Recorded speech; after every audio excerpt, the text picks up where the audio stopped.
What is death? When I want to say I am going, none of these cooperate with me. That is called death.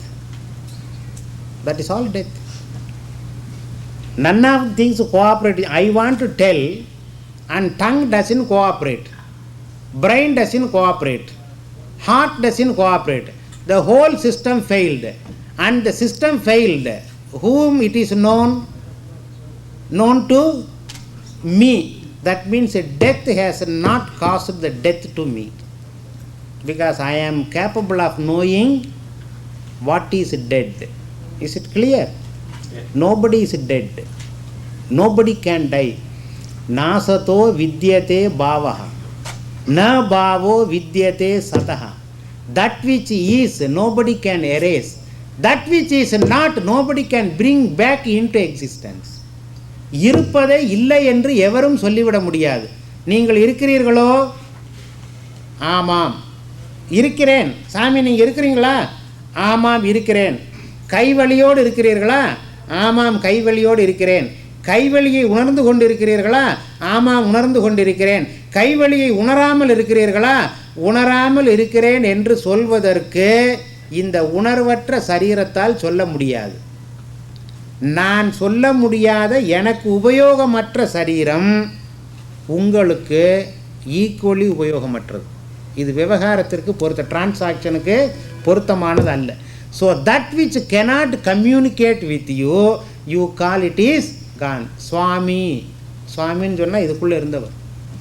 நவத்வாரே புரே உஷதி, இந்த புரியிலிருந்து இந்த நாவை உபயோகப்படுத்தினவர், கண்ணை உபயோகப்படுத்தினவர், காதை உபயோகப்படுத்தினவர், ஹிருதயத்தை உபயோகப்படுத்தினவர், மூளையை உபயோகப்படுத்தினவர்.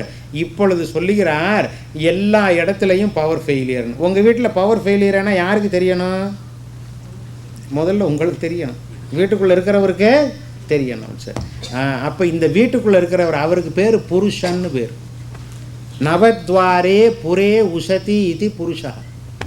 உச்சியிலிருந்து உள்ளங்கால் வரைக்கும் எவர் பூரித்து நிற்கிறாரோ, ஒரு இன்ச்சு இடைவெளியின்றி நிரம்பி நிற்கிறாரோ அவருக்கு புருஷன் என்று பெயர். Only he can claim it's mine. சாமி எல்லா பக்கமும் பரவிட்டு இடது கையை மட்டும் விட்டுட்டாரு, நீங்கள் கிள்ளிக்கலாம். சாமி உட்காந்து இருக்கணும். ஏன்? நமக்கு என்ன போகிறது, யார் கையோ கிள்றாங்க நம்ம. அப்புறம் அவர் புருஷன் அல்ல, இவர் 85% புருஷன் தான். ஏன்னா 50% is given to somebody else. அப்போ மரணம் என்பது, இது எதற்கு சொல்கிறேன்னா, மரணம் என்பது மரண பயம் தவிர்க்கப்பட வேண்டியது, மரணம் தவிர்க்க முடியாதது. நியாயமாக மரணம் என்று ஒன்று நிகழ்வது இல்லை, மரித்தவர் இல்லை. அதனால் 2வது அத்தியாயத்தில், இதுதான் பகவத்கீதை, 2வது அத்தியாயத்தில் மனிதனுக்கு மனிதன் எப்படி வாழ வேண்டும் என்ற தர்ம உபதேசத்திற்கு பின்னால் நீ கேட்டாயே அர்ஜுனா, ஏன ஸ்ரேயோகம் ஆப்னுயாம், எது சிறந்தது என்று கேட்டாயே, அந்த சிறந்ததை சொல்வதும் என்னுடைய கடமை. Only now your mind is prepared to question what is the meaning of life. Earlier நீ பிறந்த சூழ்நிலையிலே உனக்கு தரப்பட்ட நல்லது கெட்டதுகள் அனைத்தும் வாழ்க்கையில் ஏதோ ஒரு மீனிங்கை, ஒரு அர்த்தத்தை உனக்கு தந்தது. அந்த அர்த்தம் உன்னுடைய செயல்களுக்கு போதுமானதாக இருந்தது. இதுக்கு பேர் பாப்புலர் பர்சியூட்ஸ்ன்னு சொல்கிறோம். இதைத்தான் காம அர்த்த தர்மம்னு சொல்கிறோம்.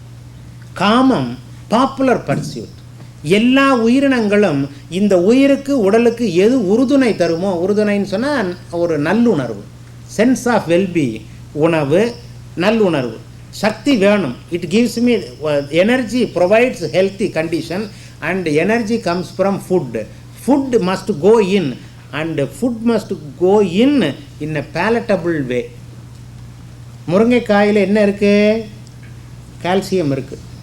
அதுக்கு பதிலாக இன்றைக்கி என்ன பொரியல்னு கேட்டால் கால்சியம் பொரியல்னு சொல்லலாமா? கால்சியம் பொரியல்னு சொல்லலாமா? இப்போ இவர் யாருன்னு கேட்டால் முருங்கைக்காய் சாப்பிட்டு மல்டி விட்டமின் எல்லாம் சாப்பிட்ருக்கிறார். இப்போ can I address you mister vitamin, how are யூன்னு கேட்கலாமா? இட்ஸ் நத்திங் பட் விட்டமின் தான். It's frame of reference. Point of reference is different. So it is nothing but food, but I want the food in a tasteful manner. அதுக்கு கடவுள் என்ன பண்ணியிருக்கிறான், புறத்தே இருக்கின்ற உணவை அகத்தே உள்ளே நுழைவதற்கு இந்த கேட்டு தாண்டி போகணுமே. ஆகையினால ருசியை உணர்ந்து உள்ளே அனுப்புவதற்கு ஒரு கேட் கீப்பரை ஒருத்தனை நிறுத்திருக்கிறான். அதற்கு பேர் ருசி அறியும் கரணம்னு பேர். It can do only that, it can know only taste. அதுதான் ஆர்கான் ஆஃப் டேஸ்ட்னு சொல்கிறோம். அதுக்கு வேறு தொழில் கிடையாது. அது நாவில் குடியிருக்கிறது. இந்த ருசியை அது அறிந்த பின்னால் முதலில் ருசியாக எதை சாப்பிட்டதுன்னா பசியை போக்க ருசி உள்ளதை சாப்பிட்டது. பிறகு காலப்போக்கில் என்ன ஆயிற்றுன்னா பசியே இல்லாவிட்டாலும் கூட ருசியானதை சாப்பிட ஆரம்பித்தது. அப்போ தான் அந்த வீட்டில் சமைக்கையிலெல்லாம் அவங்க ஒன்றை கடிச்சிக்கிட்டே சமைக்கிறது. நாம் என்ன நினைக்கிறோம், சிம்பத்தைஸ் வித் ஐயோ பாவம் காலையிலேருந்து சமைக்கிறாங்க சாப்பிடல, ஏன் நீயும் உட்காந்து சாப்பிடு, come and sit down join us அப்படின்னு அவர் அன்பாக சொல்கிறார். யார் சொல்கிறா? அத்தான் சொல்கிறார்.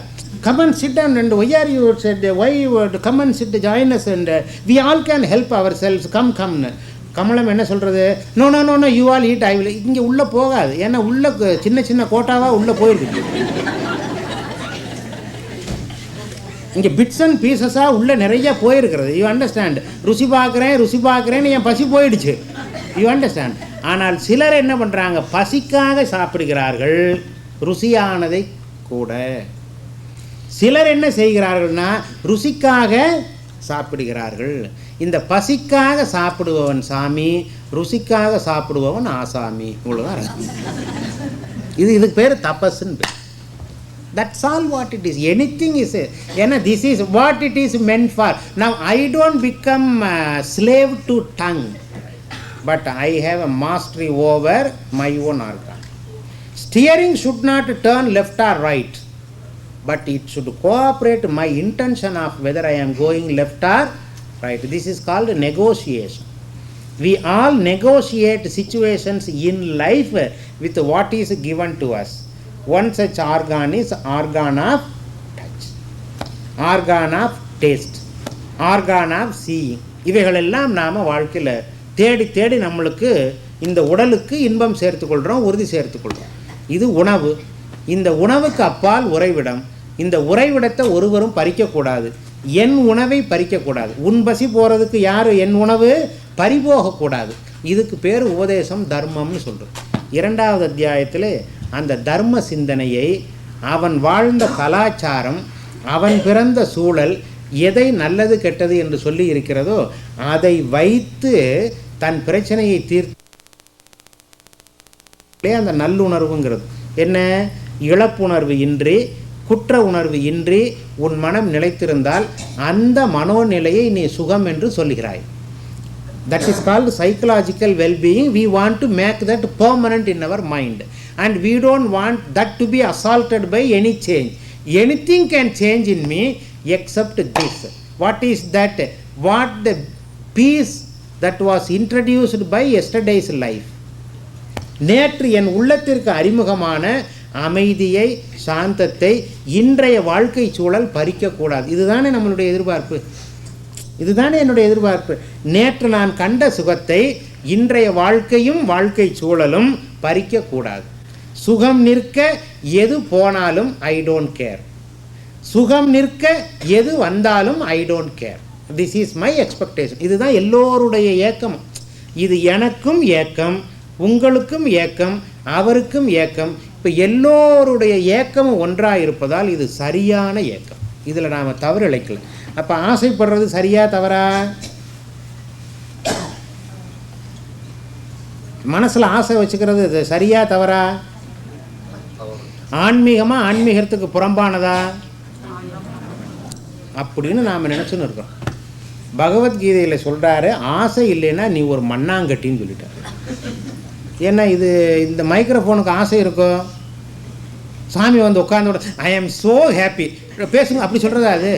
இது ஆசை அற்றது, ஆசையிலிருந்து விடுதலை பெற்றது. இப்போ ஆசையிலிருந்து விடுதலை பெற்றுட்டாக்க இதுக்கு எல்லாம் கிடச்சிருச்சுன்னு அர்த்தமா? இது மண்ணாங்கட்டி தானே, இது உணர்ச்சியற்றது தானே. இப்போ நானும் ஆசையிலிருந்து விடுதலை பெற்று மைக்ரோஃபோன் மாதிரியே நானும் வந்து முன்னாடி உட்காந்துட்டேன். என்ன, உங்களுக்கெல்லாம் சொல்லணுங்கிற ஆசையே அற்றவன் நான் வந்து இப்படி உட்காந்தாச்சு. நம்ம சாமிக்கு என்ன சாமின்னு பேர்? சாமியா மடசாமியா? மடசாமி தானே, மாடசாமி தானே கூப்பிடுவீங்க. என்ன காரணம்னா, யோ எதுக்குயா ஒன்று